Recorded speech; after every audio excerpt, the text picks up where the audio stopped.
হিন্দু ভাবছে মুসলমান তাড়াবে, ঘটি ভাবছে বাঙাল তাড়াবে, এ ভাবছে ওটা ফাঁকা হবে, সে ভাবছে সেটা ফাঁকা হবে। আরে ভাই, ফাঁকা কোনোটাই হবে না। ভারতবর্ষ আমাদের রক্তে স্বাধীন হয়েছে। কোনো এসআইআর, কোনো এনআরসির মাধ্যমে আমাদেরকে কোণঠাসা করা যাবে না, আমাদেরকে তাড়ানো যাবে না।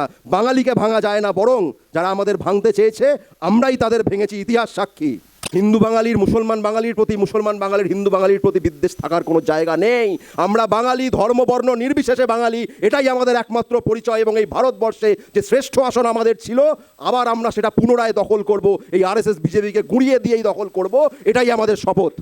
এবং বাঙালির মধ্যে মুসলমান বনাম হিন্দু এই যে লড়াই, এই ফাঁদেও পা দেবেন না, কারণ আমাদের জোরের জায়গা ওই একটা। সংগঠন হিসেবে নির্বাচন কমিশন কাজ করছে। বিষয়টি এটাও নয় যে গোবলয়ের বিজেপির এক নেতা রাজা রামমোহন রায়কে দালাল বলছে। বিষয়টি এটাও নয় যে আসামের মুখ্যমন্ত্রী রবীন্দ্রসঙ্গীত গাওয়ার অপরাধে রাষ্ট্রদ্রোহিতার মামলা করতে বলছেন। বিষয়টা এটা যে আমরা এত মেদা মেরে গেলাম কিভাবে। বিজেপির কাজ করছে, বাঙালি কি বাঙালির কাজটা করছে? রক্তে কি আমাদের বাঙালি আনার জোরটা একটু কম পড়ে যাচ্ছে আজকাল? আমাদের রাগটা কি অনেকটা কমে যাচ্ছে? আমাদের নিজেদের রক্তের ওপর যে বিশ্বাস, যে ভরসা, যে রক্তে মিশে আছে সুভাষচন্দ্র বসুর রক্ত, যে রক্তে মিশে আছে চিত্তরঞ্জন দাস বা ক্ষুদিরাম, যে রক্তে মিশে আছে মাস্টারদা সূর্য সেন, সেই রক্ত কি আজকে অনেকটা পাতলা হয়ে গেছে? আমার কাছে বিষয়টা আসলে এইটা। নির্বাচন কমিশনের মাথায় যে জ্ঞানেশ কুমার, বিজেপি সরকারের মাথায় যে মোদি, অমিত শাহ, আর এইখানে তাদের বঙ্গীয় দালাল যারা রয়েছেন, তারা তো তাদের কাজই করবেন। তাদের কাছ থেকে তো অন্য কিছু আমি আশা করি না। আমি তো করি না, আপনারা করেন কিনা বলতে পারবো না। কিন্তু বাঙালির কাছ থেকে আমি যেটা আশা করি সেটা যদি দেখতে না পাই, তাহলে আমার দুঃখের থেকে বেশি রাগ হয়। আপনাদের ওপর আমার রাগ আছে। আমরা খুব সুললিতভাবে সভ্য সমাজের মতো করে সব মেনে নিতে নিতে আজ এমন এক জায়গায় পৌঁছেছি যেখানে যে ভাষায় প্রথম মা বলে ডেকেছিলাম, সেই ভাষা বলাটা আজকে অপরাধ হয়ে যাচ্ছে, এবং সেটাকে সমর্থন করবার লোক জুটে যাচ্ছে, এবং তারা বহাল তবিয়তে আছে। দুঃখটা, খারাপ লাগার জায়গাটা এইটা, রাগের জায়গাটা এইটা। রাগটা আমার অমিত শাহর ওপর, মোদির ওপর, সংঘ পরিবার, হ্যান ত্যান যা, এদের ওপর আমার রাগ হয় না। তারা তো এটাই করবে, তারা তো বাঙালিকে কোণঠাসা করার কাজই করবে, তারা তো অন্য কিছু করছে না। একটা প্রাণী আছে যার সামনে আতুতু করলে সে ল্যাজই নাড়বে, সে তো কান নাড়বে না। একইভাবে যারা বাঙালি বিদ্বেষী, তারা বাঙালিকে কোণঠাসা করার চেষ্টাই তো করবে। প্রশ্নটা এটা যে আমরা কি করছি। আমরা এখানে সিপিএম, তৃণমূল কংগ্রেস, এসইউসি, এই সেই তাই অনেক কিছু করে যাচ্ছি। আমরা হিন্দু মুসলমান, ঘটি বাঙাল অনেক কিছু করে যাচ্ছি, কিন্তু বাঙালি হিসেবে ভাবছি কি? একটা কথা সমাজ মাধ্যমে এখন খুব ঘুরছে, হিন্দু ভাবছে মুসলমান তাড়াবে, ঘটি ভাবছে বাঙাল তাড়াবে, এ ভাবছে ওটা ফাঁকা হবে, সে ভাবছে সেটা ফাঁকা হবে। আরে ভাই, ফাঁকা কোনোটাই হবে না। এত কোটি মানুষকে কোথাও তাড়ানো যায় না, কিন্তু নিজ ভূমে পরবাসী করা যায়। এই মাটিতেই আমাদের বন্দি করে দেওয়া যায়, এবং সেটাই তারা করতে চলেছে, করার চেষ্টা করছে। আসামে যখন তারা এনআরসি প্রক্রিয়ার যে সামাজিক বৈধতা তৈরির চেষ্টা করছিল, সেখানে ওই হিন্দু মুসলমান লড়িয়ে দিয়েছিল। বিজেপির হয়ে অনেক হিন্দু কোটানকোট নেতা নেত্রী, একজনের নাম আমার মনে পড়ছে ববিতা দাস, যদি খুব ভুল না হয়, এর আগের আসাম বিধানসভা নির্বাচনের আগে বিভিন্ন বাড়িতে বাড়িতে গিয়ে সে বোঝাচ্ছিল যে ওই যে মুসলমানদের পাড়াটা আছে, আমরা সরকারে আসবো, এনআরসি করবো, ফাঁকা করে দেবো, সব তোমাদের হয়ে যাবে। কি হয়েছে জানেন? ওই এনআরসির থেকে তার নামটাই বাদ চলে গেছে, তাকে আর নেতারা তারপর চিনতে পারেনি। শুনুন, সহজ কথা সহজভাবে বলতে জানি, আমি ঘুরিয়ে পেঁচিয়ে বলতে পারি না। যদি বাঙালির রক্ত থেকে থাকে, যদি সেখানে কোনো ভেজাল না থেকে থাকে, তাহলে আপনি বিজেপি হতে পারেন না, আপনি আরএসএস হতে পারেন না। ভেজাল থাকলে কি হতে পারে বুঝে নিন। কিন্তু যদি আপনি সঠিকভাবে বাঙালি হন, সে আপনি তৃণমূল করুন, আপনি কংগ্রেস করুন, সিপিএম করুন, আপনি কিচ্ছু না করুন, কিন্তু যদি সঠিকভাবে বাঙালি হন, তাহলে সোনালী বিবিকে যখন বাংলাদেশে রাতের অন্ধকারে ছুঁড়ে ফেলা হচ্ছে, তখন আপনার রাগ হওয়া দরকার আছে। রাগটা তার জন্য যত না আপনার নিজের জন্য দরকার আছে, আপনার সন্তানের জন্য দরকার আছে। কারণ এই বাঙালির পেটের খিদের ওপর দাঁড়িয়ে থাকছে ওই পশ্চিমের যে দস্যুরা, ওদের ওই বড় বড় অট্টালিকাগুলো। যে আদানি আম্বানিরা তৈরি হচ্ছে, যাদের মদতে তৈরি হচ্ছে, যে জয়সারা তৈরি হচ্ছে, সেটা আমার আপনার মুখের গ্রাস কেড়ে নিয়ে হচ্ছে। এটা আমরা হতে দিচ্ছি বলে এটা হচ্ছে, আমরা হতে না দিলে এটা হবে না।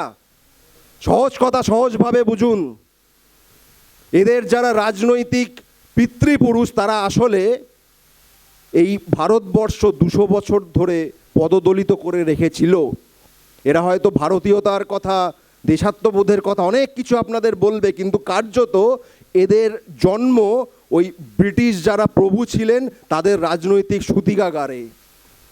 আরএসএসের জন্ম ওই ব্রিটিশদের দালালি করবার জন্য, এবং সেই ব্রিটিশদের আমরা বাঙালিরা রক্ত দিয়ে তাড়িয়েছিলাম।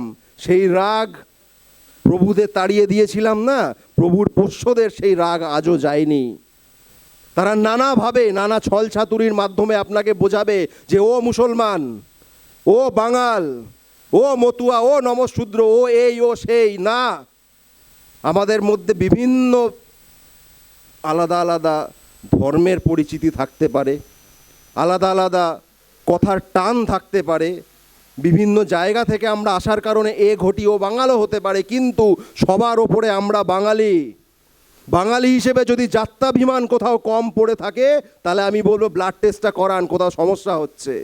বাঙালি হিসেবে যেন যাত্রাভিমানটা কম না পড়ে। এই ভারতবর্ষ আমাদের রক্তে স্বাধীন হয়েছে, কোনো এসআইআর, কোনো এনআরসির মাধ্যমে আমাদেরকে কোণঠাসা করা যাবে না, আমাদেরকে তাড়ানো যাবে না। বাঙালিকে ভাঙা যায় না, বরং যারা আমাদের ভাঙতে চেয়েছে আমরাই তাদের ভেঙেছি, ইতিহাস সাক্ষী। এবং সেই ইতিহাসকে সাক্ষী রেখে বলছি, আজকে যারা রাজা রামমোহন রায়কে দালাল বলছে, আজকে যারা রবীন্দ্রনাথ ঠাকুরের গান গাওয়ার জন্য রাষ্ট্রদ্রোহিতার মামলা করছে, তাদের যদি এই বাংলা থেকে অন্তত রাজনৈতিকভাবে নিশ্চিহ্ন করতে আমরা না পারি, নিজেকে বাঙালি বলা ছেড়ে দেবো, কিন্তু এই লড়াইয়ের ময়দান ছাড়ব না। আজকে আমাদের যে মতুয়া ভাই বোনেরা এখানে উপস্থিত রয়েছেন, তাদের কাছে আমার আবেদন, যে নাগরিকত্বের নামে যে গাজর আপনাদের সামনে বিজেপি বারবার করে ঝুলিয়েছে, আজকে আমরা খবরে দেখতে পাচ্ছি যে লম্বা লাইন দিয়ে আপনারা, অনেকে আপনাদের মধ্যে যারা রয়েছেন মতুয়া ভাই বোনেরা, ফর্ম ফিল আপ করবার জন্য যাচ্ছেন। কিন্তু এটা মনে রাখবেন, এই সিএএ নাগরিকত্ব দেওয়ার আইন নয়। এই সিএএ এর মাধ্যমে আপনি নাগরিকত্ব পাবেন না। এই সিএএ এর মাধ্যমে কার্যত বাঙালিকে আবারও পুনরায় ওই হিন্দু বনাম মুসলমান লড়াইতে আমাদেরকে বারবার, যাতে আমরা ওর পাকে চক্রের মধ্যে জড়িয়ে পড়ি, সেই চেষ্টা। নাগরিকত্বের প্রশ্নে যে দীর্ঘমেয়াদী যে লড়াই, যে দীর্ঘমেয়াদী রাজনৈতিক বিতর্ক চলছে, সেইটা শেষ করবার সময় হয়েছে, সেটা শেষ করবার প্রয়োজন হয়েছে। আমরা এই বক্তব্য, এই মঞ্চ থেকে এই দাবি জানাতে চাই যে সিএএ এর মাধ্যমে যেভাবে নাগরিকত্ব দেওয়ার কথা বলা হচ্ছে, সেখানে মিথ্যা কথা রয়েছে। আমরা সত্যটা জানতে চাই। 2019 সালে যে আইন তৈরি হয়েছে, যে কোনো আইনের 6 মাসের মধ্যে তার বিধি তৈরি করার কথা, রুলস তৈরি করার কথা, 54 মাস পর তার রুলস তৈরি হলো, তারপরে কেটে গেছে আরও 18 মাস, আরও 1.5 বছর। এখনো পর্যন্ত কজন মতুয়া ভাই বোন, কজন হিন্দু বাঙালি নাগরিকত্ব পেয়েছে, এই প্রশ্ন আপনারা করুন তাদেরকে যারা সিএএ ক্যাম্প করছে। এই প্রশ্ন করুন সেই মন্ত্রীকে যে বলছে যে ভোটার তালিকা থেকে নাম কাটা গেলে যাবে, আমি পরে তুলে দেব। 2019 সালে নাগরিকত্ব দেবে বলে যারা এখনো পর্যন্ত নাগরিকত্ব দিতে পারেনি, তারা ভোটার তালিকা থেকে 2025-এ নাম কাটা গেলে কবে আবার তুলে দেবে, এই প্রশ্নের উত্তর তাদেরকেই দিতে হবে। এই প্রশ্ন আপনাদেরকে করতে হবে। এটা খুব টেকনিক্যাল জায়গা নয়, কিন্তু খুব সহজভাবে বললাম যে সিএএ এর মাধ্যমে কজন নাগরিকত্ব পেয়েছেন, এই প্রশ্ন সরাসরি করুন। যারা আবেদন করছেন কজন পাবেন সেটা জিজ্ঞাসা করুন, আর যারা পাবেন না তাদের কি হবে সেটাও জিজ্ঞাসা করুন। আমরা এটাও শুনেছি বিজেপি নেতারা বলছেন কোনো নথি নাকি লাগবে না, কোনো সরকারি ফর্ম ফিল আপ করে আবেদন করবার সময় নথি লাগবে না। এটা নেহাত মূর্খ, আর না হলে শয়তান, না হলে এটা কেউ বলে না। বিজেপি নেতারা কোনটা, এটা জিজ্ঞাসা করুন তাদের। নথি লাগবে, আলবাত লাগবে। এমন নথির কথা বলা আছে আইনে যেটা 99% লোক দিতে পারবে না। কিন্তু আবেদনের মাধ্যমে তাকে স্বীকার করে নিতে হবে যে সে ভারতবর্ষের নাগরিক নয়। এই প্যাচে আপনাদেরকে এরা ফেলছে, এই প্যাচে আপনাদেরকে ফেলতে চাইছে, এই ফাঁদে পা দেবেন না। এবং বাঙালির মধ্যে মুসলমান বনাম হিন্দু এই যে লড়াই, এই ফাঁদেও পা দেবেন না, কারণ আমাদের জোরের জায়গা ওই একটা। এবং এটা প্রথম যিনি দেখিয়েছিলেন তার নাম দেশবন্ধু চিত্তরঞ্জন দাস। আমরা দেশবন্ধুর পথ ছাড়তে পারি না। বাঙালি জাতির কোনো বাতিঘর যদি থাকে, কোনো লাইট হাউস যদি থাকে, তার নাম দেশবন্ধু চিত্তরঞ্জন দাস। এবং তার কথা মাথায় রেখে, তার কথা স্মরণ করে, সেই মহাপুরুষের কথা স্মরণ করে আপনাদের বলছি, দয়া করে আজ থেকে কোনোভাবেই যদি মনের মধ্যে অন্য ধর্মের বাঙালির প্রতি ন্যূনতম কোনো বিদ্বেষ থাকে, সেটা মুছে ফেলুন।